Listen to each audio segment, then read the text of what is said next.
चलिए एक ऐसी स्थिति के बारे में सोचते हैं जहां तूफानों से बचने के लिए किसी ने हमेशा के लिए लोहे का एक बहुत भारी कवच पहन लिया हो। और बाहर चाहे जितनी भी आंधियां आएं वो इंसान उसके अंदर एकदम सुरक्षित है। बिल्कुल, लेकिन वो कभी ताज़ी हवा भी तो महसूस नहीं कर पाता ना।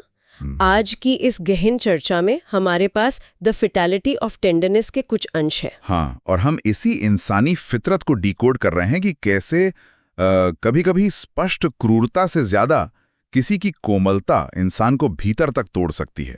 एकदम सही कहा। इस कहानी का मुख्य पात्र जो है राघव, वो बिल्कुल इसी स्थिति में है, उस लोहे के कवच के अंदर। और पता है, ये कवच को एक दिन में नहीं बनता। मतलब जिंदगी के तजुर्बे जैसे दोस्तों के झूठ या साथियों के धोखे इंसान को ये पहनना सिखाते हैं। हाँ, मैं भी यही सोच रही थी। एक बिंदु के बाद राघव ने उम्मीद करना ही छोड़ दिया था। वही तो, जब किसी से अच्छी बात की उम्मीद ही ना रहे तो किसी के जाने पर हैरानी भी नहीं होती है। हमें से बहुत से लोग असल जिंदगी में यही करते हैं।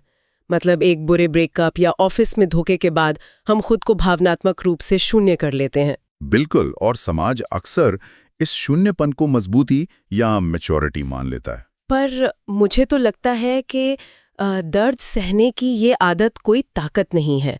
ये तो बल्कि एक तरह का बचाव तंत्र है, या कह लें कि बस एक डर है। मैं आपकी इस बात से पूरी तरह सहमत हूं।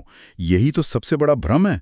मनोवैज्ञानिक तौर पर देखें तो हमारा दिमाग एक थ्रेट डिटेक्शन सिस्टम की तरह काम करता है। मतलब खतरों को पहचानने वाला यंत्र? हाँ, एकदम। वो दीवार या कवच नुकसान को अंदर आने से रोकता है, हर तरह के सांपों यानी धोखेबाज लोगों से बचाता है, क्योंकि दिमाग को पहले से ही हमले की उम्मीद होती है। पर यही कहानी में तितली का प्रवेश होता है। मेरा मतलब है मीरा का आना। हाँ, मीरा। हमारा वो लोहे का कवच हथौड़े की चोट तो बर्दाश्त कर सकता है, लेकिन वो कोमलता के लिए तो डिजाइन ही नहीं हुआ है ना।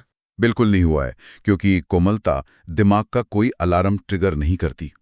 मीरा उन सांपों जैसी नहीं थी, उसमें कोई आक्रामकता नहीं थी।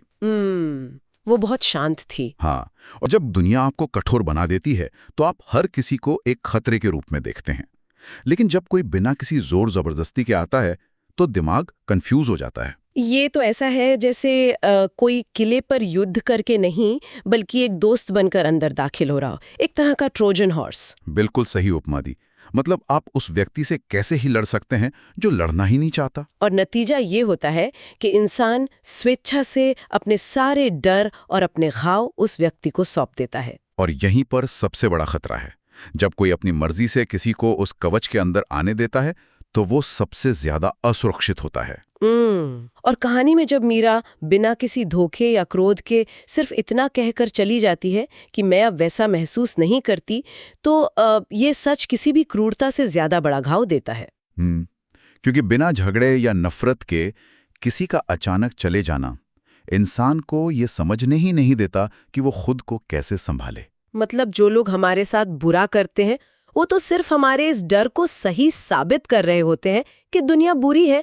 हम आसानी से सोच लेते हैं कि गलती उनकी है। एकदम सही बात है। लेकिन जब कोई प्यार से आकर उम्मीद जगा दे, हमें सुरक्षित महसूस कराए और फिर बिना किसी कड़वाहट के उसे वापस ले ले, तो वो इंसान आपको अंदर तक खोखला कर देता है। क्योंकि क्रूर लोगों ने सिर्फ राघव के अहंकार को ठेस पहुंचाई थी, लेकिन जो व्यक्ति सुरक्षित महसूस कराता है वो दिल के उन कोनों तक पहुंच जाता है जहां कोई दुश्मन कभी नहीं पहुंच सकता। ये बहुत गहरी बात है। और कोमलता से मिला दर्द आपकी उम्मीद को मार देता है। वो आपको ये सोचने पर मजबूर कर देता है कि शायद कमी आप में ही है, इसलिए आप अब कभी सुरक्षित महसूस नहीं कर सकते। इसीलिए इस कहानी का सार उस एक वाक्य में छिपा है कि सभी सांपों से बच गया, लेकिन एक तितली ने मार डाला। बिल्कुल, सबसे गहरे घाव दुश्मनों की क्रूरता से नहीं मिलते, बल्कि उस कोमलता से मिलते हैं जो भरोसा जगाती है और फिर अंत तक ठहरती नहीं है। ये हमें सोचने पर मजबूर करता है कि अक्सर हम अपनी पूरी जिंदगी गलत दुश्मनों से लड़ने की तैयारी में निकाल देते हैं। हम क्रूरता से तो खुद को बचा लेते हैं, लेकिन कोमलता के सामने पूरी तरह निहत्थे होते हैं। ये सच में एक बहुत ही अजीब सी दुविधा है। तो उस लोहे के कवच के साथ असल में क्या किया जाए? वही सबसे बड़ा सवाल है। यदि केवल कोमलता ही हमारे सबसे मजबूत बचाव को तोड़ सकती है, तो क्या खुद को सुरक्षित रखने के लिए भावनाओं को हमेशा के लिए मार देना चाहिए और उस कवच में ही घुट कर रह जाना चाहिए? ये तो कोई जीवन नहीं हुआ। या फिर वो कवच उतारकर उस तितली पर भरोसा करने का जोखिम उठाना ही असल में इस दुनिया में जिंदा रहने की एकमात्र कीमत है? ये एक ऐसा सवाल है जो हम सबको खुद से पूछना चाहिए।